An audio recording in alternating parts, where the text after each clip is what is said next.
Madame la Présidente de l'Assemblée générale, Monsieur le Secrétaire général, Excellences, Mesdames, Messieurs les chefs d'État et de gouvernement, Mesdames, Messieurs les chefs de délégation, distingués délégués, c'est avec gravité et beaucoup d'espoir que je porte la voix d'Haïti et les salutations d'un peuple digne et résilient qui, malgré les épreuves, revendique pour lui-même et pour l'humanité entière 3 promesses universelles: le développement, le respect de la dignité humaine et la paix. La paix qui est aujourd'hui l'urgence absolue du peuple haïtien.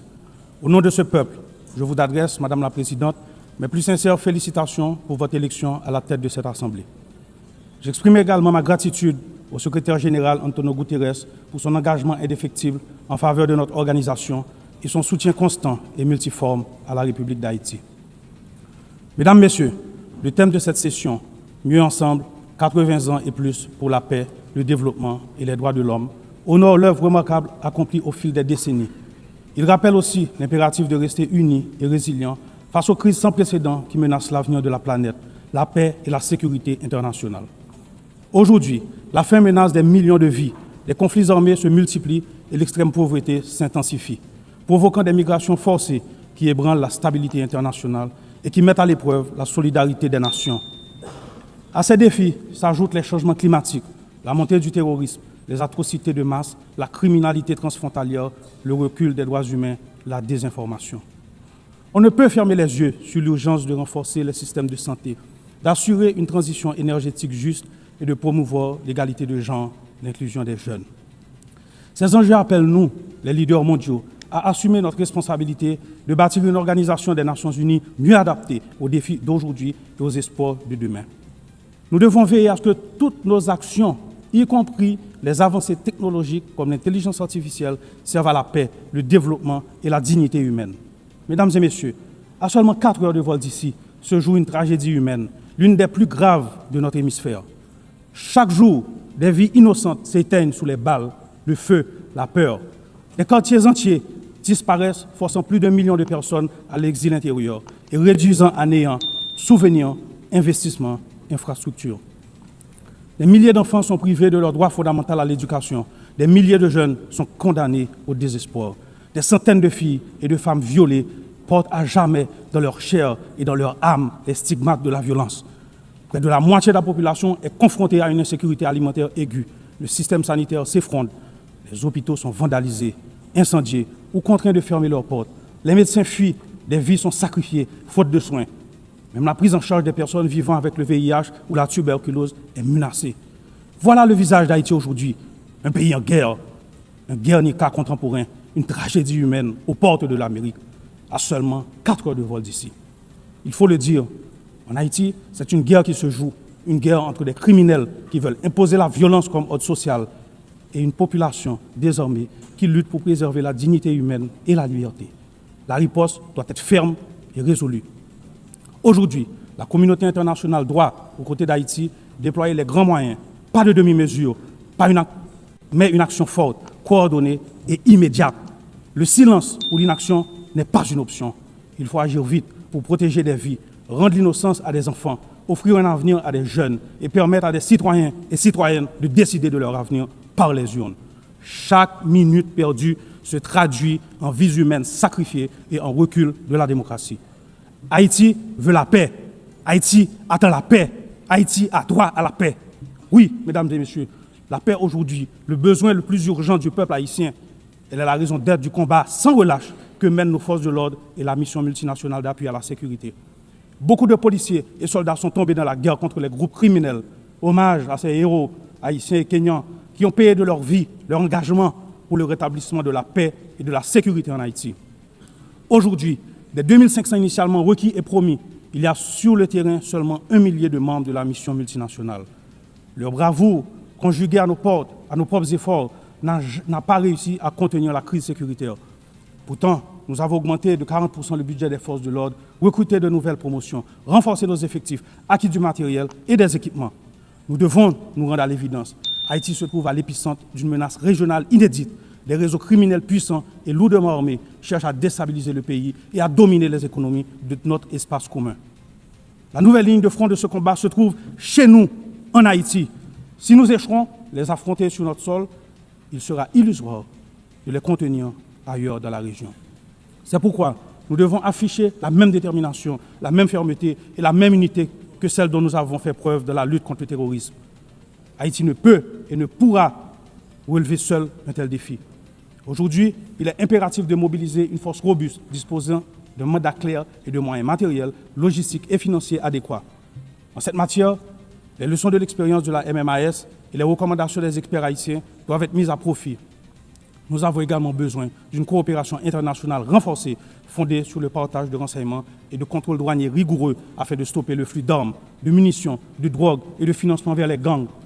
La paix ne pourrait être restaurée que si nos partenaires de la région veillent par des mesures concrètes à ce que leur territoire ne serve plus de point de départ ou de transit à ces trafics. Les approches qui n'ont pas porté de fruits hier ne sauveront pas Haïti aujourd'hui.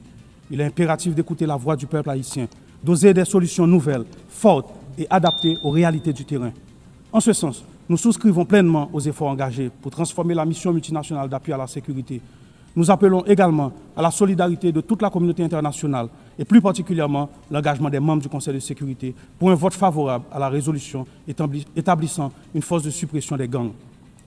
C'est pourquoi je veux exprimer au nom du peuple haïtien ma profonde gratitude aux États-Unis d'Amérique et au Panama pour cette initiative dont la concrétisation marquera un tournant décisif dans la lutte contre l'insécurité qui étouffe notre nation.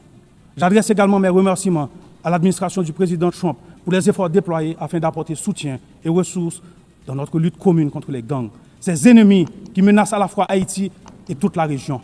Aujourd'hui, la complexité de la crise haïtienne ne doit pas servir de prétexte à des plaidoyers sans fin, à des négociations interminables ou à des blocages dictés par des considérations géopolitiques. Chaque jour, des décisions profitent aux groupes criminels. L'urgence commande d'être proactif, de s'élever au-dessus des divisions pour agir ensemble, au service des valeurs qui nous rassemblent, la paix et la dignité humaine. Haïti accueillera avec intérêt l'organisation d'une rencontre de haut niveau afin d'aplanir les obstacles et d'avancer concrètement.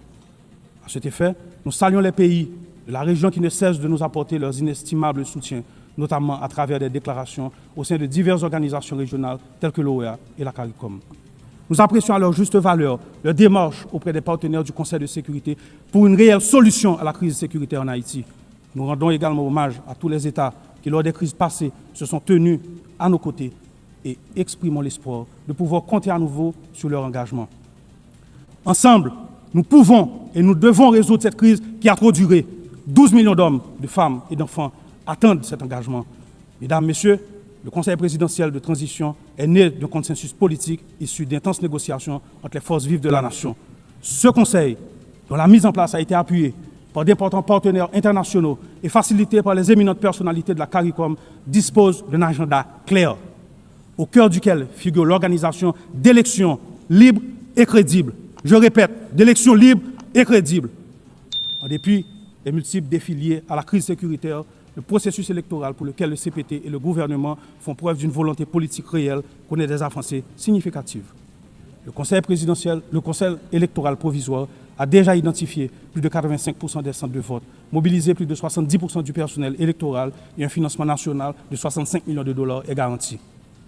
Le Conseil présidentiel de transition collabore étroitement avec la mission multinationale d'appui à la sécurité, l'OEA, la CARICOM et le BINU pour préparer des élections libres, transparentes et inclusives, reflétant la volonté souveraine du peuple haïtien et garantissant la participation pleine et effective des femmes, des jeunes, des personnes en situation de handicap et des groupes marginalisés. Dans le souci de maintenir une cohabitation politique productive, des efforts constants sont entamés et poursuivront pour élargir le dialogue avec différents secteurs de la vie nationale, pour renforcer le consensus et prévenir un vide qui serait fatal à la démocratie et à la stabilité. Le peuple haïtien doit pouvoir choisir ses dirigeants. L'État veut organiser des élections crédibles. Notre plus grand obstacle demeure le rétablissement de la sécurité. L'appel urgent et solennel que nous venons, une fois de plus, de lancer pour résoudre la crise sécuritaire en Haïti ne doit pas rester lettre morte, ni se perdre dans des discours ou des promesses non tenues. En Haïti, la paix ne peut plus attendre. Mesdames et messieurs, la période transitoire ne permet pas d'engager toutes les grandes réformes structurelles dont le pays a besoin. Mais la crise humanitaire actuelle doit être adressée. À ce jour, l'État haïtien a fourni 72% de l'aide d'urgence destinée aux personnes déplacées internes et accompagne la relocalisation des familles. Nous exprimons notre profonde gratitude aux partenaires internationaux, mobilisés à nos côtés de la réponse humanitaire et accueillons avec un vif intérêt les initiatives porteuses de ceux qui, comme l'Association des États de la Caraïbe, choisissent de rejoindre cet élan. Mais notre stratégie ne se limite pas seulement à l'assistance immédiate. Nous devons impérativement passer de l'aide à l'investissement. En ce sens, la volonté du gouvernement est d'initier le développement de deux grands pôles économiques, le Grand Nord et le Grand Sud, autour de filières stratégiques telles que l'agro-industrie, le textile, l'énergie renouvelable, le tourisme et les services. Haïti entend continuer à compter sur ses partenaires clés pour traverser cette période difficile et relancer son économie. Nous appelons à leur soutien à travers la mise en place de mécanismes concrets tels que le renouvellement de la loi Hope Help ou le lancement de projets de rénovation urbaine qui permettront de créer des emplois, de sortir durablement de l'impasse humanitaire et de réduire les pressions migratoires haïtiennes dans la région. Mesdames et messieurs, 2025 marque le bicentenaire de l'ordonnance imposant à Haïti le paiement d'une rançon pour la reconnaissance de son indépendance. Votre voix s'élève pour réclamer réparation, non pas dans un esprit de revanche ni d'acrimonie, mais avec un souci de justice et de vérité.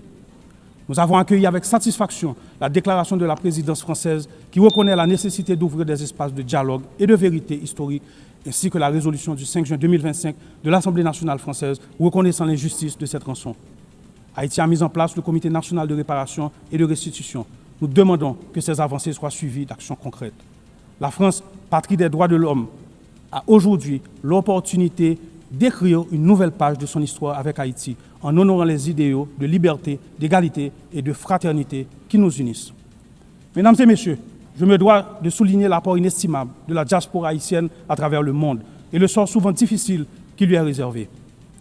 Qu'ils vivent en Amérique, en Europe, en Afrique ou ailleurs, les millions d'Haïtiens à l'étranger contribuent au développement d'Haïti.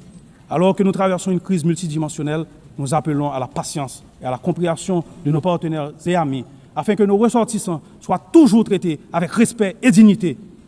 Derrière chaque migrant, il y a un visage, une famille, une histoire et une contribution au pays d'accueil. Haïti réaffirme son attachement au dialogue et à la coopération bilatérale dans l'esprit du bon voisinage et du respect mutuel, afin d'identifier des solutions équilibrées et durables aux problèmes de l'île. La circulation sûre et régulière des biens et des personnes, notamment par voie aérienne, est essentielle à un avenir partagé et à une prospérité commune. Mesdames et messieurs, l'Haïti de demain mérite la paix et la prospérité, un avenir fondé sur un système judiciaire indépendant, une éducation universelle, des soins de santé accessibles à tous et une économie qui offre à chacun les mêmes chances de réussir. Cet avenir exige réforme courageuse, justice indépendante et fin de l'impunité. Nous avons le 16 avril 2025 promulgué un décret instituant deux pôles judiciaires spécialisés. Un pour la répression des crimes et délits financiers complexes et l'autre pour la répression des crimes de masse et des violences sexuelles. Nous avançons sur leur effectivité. Nous sommes prêts à continuer sur cette voie. Ce n'est pas le moment d'éprouver ce sentiment de Haiti fatigue. La communauté internationale n'a pas le droit de détourner le regard de la situation d'Haïti. Face à l'ampleur de cette crise, le silence ne serait pas neutralité, il serait complicité.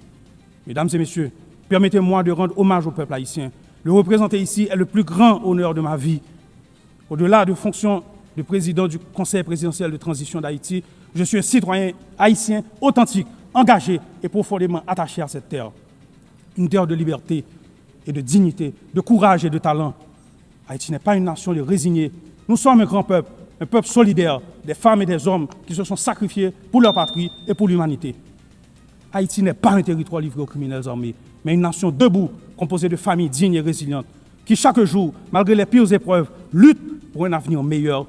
Je rends hommage à mes compatriotes, qui sont sans conteste parmi les peuples les plus résilients de la terre. Ils méritent mieux. Leur redonner espoir est ma seule mission. C'est pourquoi, en ce moment, je vous appelle à vous tenir aux côtés d'Haïti.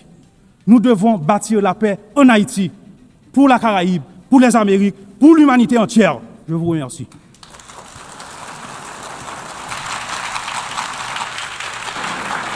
Au nom de l'Assemblée générale, je tiens à remercier le président du Conseil présidentiel de transition de la République d'Haïti.